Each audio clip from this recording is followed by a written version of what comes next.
Hello, I am Allison Payne. I'm an associate professor in the Department of Radiology and Imaging Sciences at the University of Utah. And I'm pleased today to be sharing my work, specifically a clinical trial that we've currently started enrolling that will be treating breast cancer with MR-guided focused ultrasound. This trial will be evaluating the feasibility of a breast-specific MR-guided focused ultrasound system that was developed in conjunction with the University of Utah and Image-Guided Therapy of Bordeaux, France. The system can be seen here, installed on a 3 Tesla wide-bore MRI scanner, and it is consisting of several components that you can find the details in our previous publications. Just to give you an idea of the system, this is a solid model of the system installed on an existing MR table.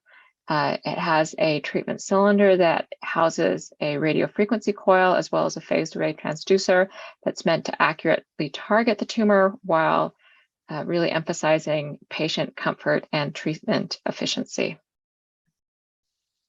The objectives of the trial are twofold. The primary objective is to evaluate the feasibility, the safety, and the tolerability of what we call the Muse MR-guided focused ultrasound system.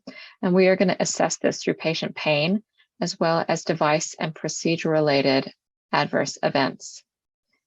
The secondary objective will be to estimate the ablation efficacy, and we're going to do that through comparing the volumetric MR thermometry that's obtained during the ablation procedure with the non-perfused volumes that we acquire immediately after and 7 to 14 days post-procedure to the histology of the tumor after lumpectomy. So just as an overview, we do have IRB approval and as well as investigational device exemption from the FDA.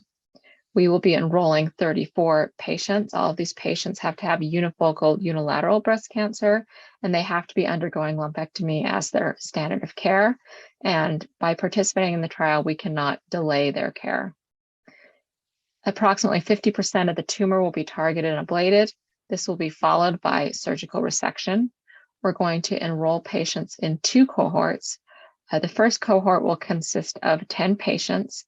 And the purpose of this cohort is to demonstrate that the half ablation of the tumor will leave enough viable tissue that additional testing can be done if it's warranted, for example, for ER, PR, or HER2.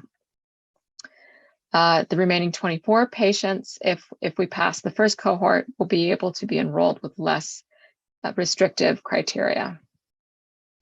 So key inclusion criteria: all patients must be female, they must be 18 years old or older, with the breast cancer specifications as I described previously.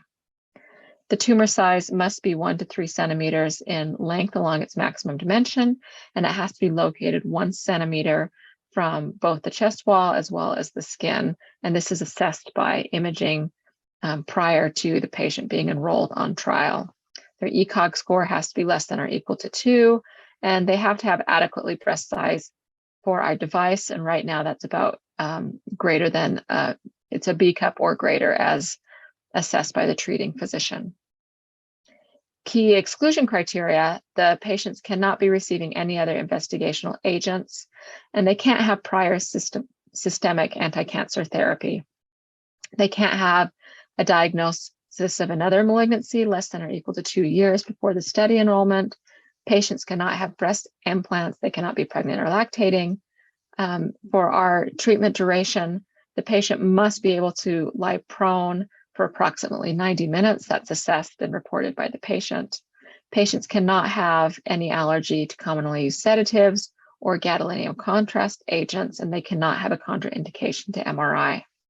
So the first cohort will have some additional key exclusion criteria. They cannot have a grade 3 tumor or higher. If the amount of invasive tumor in the core biopsy is small, that will exclude them from the trial. The core biopsy result, if it's equivocal to HER2, they'll be excluded.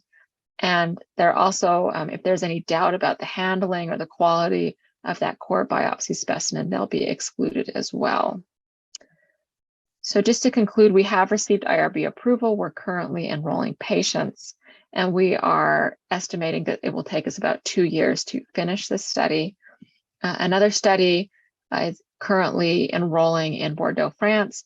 It's running concurrently, and that study is evaluating the complete ablation of stage 0 tumors before the patients undergo lumpectomy. I would just like to end by acknowledging all my collaborators, including the clinical PI, who is Cindy Madsen, my funding sources, and thank you very much for your interest.